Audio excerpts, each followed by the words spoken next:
It got to the point where I couldn't take it anymore. I was having a meltdown. I'll never forget that evening. I just finished up a day of counseling sessions. I called up a dear friend of mine. I said, Rob, I need you to come over. I need your help. He said, what's up? Is everything okay? No, not everything's okay. No, I need you to come over. So he shows up, he walks into my office and said, Rob, go sit there. Go around my desk. Go sit in my leather chair. Go sit over there. I'm going to sit here. I'm going to sit here where everybody else sits that I help out. And for the first 10, 15 minutes, I couldn't even speak. A word. I couldn't get a word out. I was still too scared to say anything. And I was weeping and wailing. I'm sure Rob was about to call 911 or something. Anyway, I ended up telling him everything, slowly but surely, everything I've shared with you. And you know what? He was everything I needed him to be. He was a good listener. He was caring. He was understanding. He was non-judgmental. He was compassionate. And he was loving.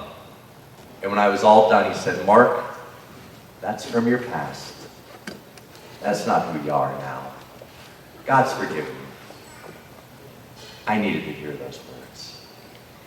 A couple months later, when my daughter Ricky got off the school bus, then 18, she knew something was going on in the house.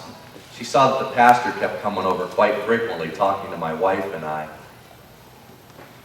And Ricky walked in the door and I said, hey Ricky, you about to hear your dad's story? She said, yeah, Dad. I said, go make a couple hot chocolates, put some marshmallows in, meet me in the living room. So we sat in the living room and I sat across from the little girl that I adopted at age 5. She was now a young woman, 18. And I sat there and I talked to her for an hour. And I told her everything I've told you, but in even more detail. And when I was all done, I looked my daughter in the eye and I said, Ricky, if there are any questions you'd like to ask me, I'll answer them. Or if there's anything that you'd like to say to me, I'll hear you.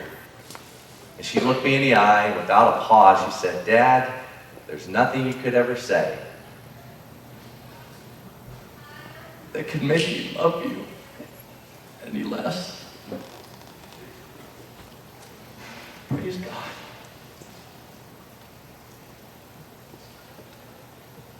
Praise God.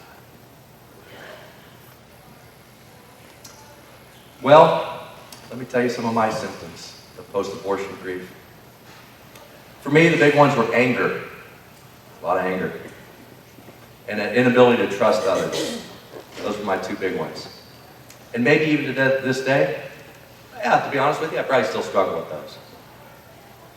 And 5 years ago, when I finally told my wife about my past, my marriage almost tanked. I'd lied to that woman for 18 years by omission. I omitted to tell her the truth about myself. We almost lost our marriage. Here we were, Christian counselors in the community. Everybody knew us. And in our house, it wasn't good. And for a while there, I wasn't sure our marriage was going to survive. She's only been to one of these bankers with me. In Idaho last year, she came and flew out with me. And I remember her sitting at a table, and I'd look out at her with the tears pouring down her face. And she said, Mark, I can't do this. And that's understandable. How hard it is for her to sit there and listen to me talk about ex-lovers and lost children through abortion. With a total of 4 aborted children, I have a lot of anniversaries in my mind, and I just can't shake them. Every year I remember conception dates. I remember abortion dates. I remember dates that my children should have been born and dates that my children would be celebrating their birthdays. And every year my invisible children grow up just a little bit more. I can remember a long time ago, I'd be sitting in my car and there'd be a school bus ahead and with its red lights flashing, and I'd watch these little 5, 6-year-olds run across the street and get on the bus. I was thinking to myself, you know, I should have a few kids that age going to kindergarten, 1st grade, bringing home finger paintings to Dad, and telling me their ABCs, learning how to count, tie their shoelaces. As the years progressed, I vision my children performing in middle school plays or being in the band or the choir, and then moving on to high school and excelling in sports and music like their old man did. Maybe getting ready for the prom, homecoming. I'd help them with their driver's lessons. And then actually get to sit there and watch my children in their cap and gown go up and get their diploma. Well, it's 2011. My oldest daughter, Ricky, now is 23, and she's taking psychology classes over near Philadelphia. She wants to become a licensed counselor just like her mom and dad. That's good.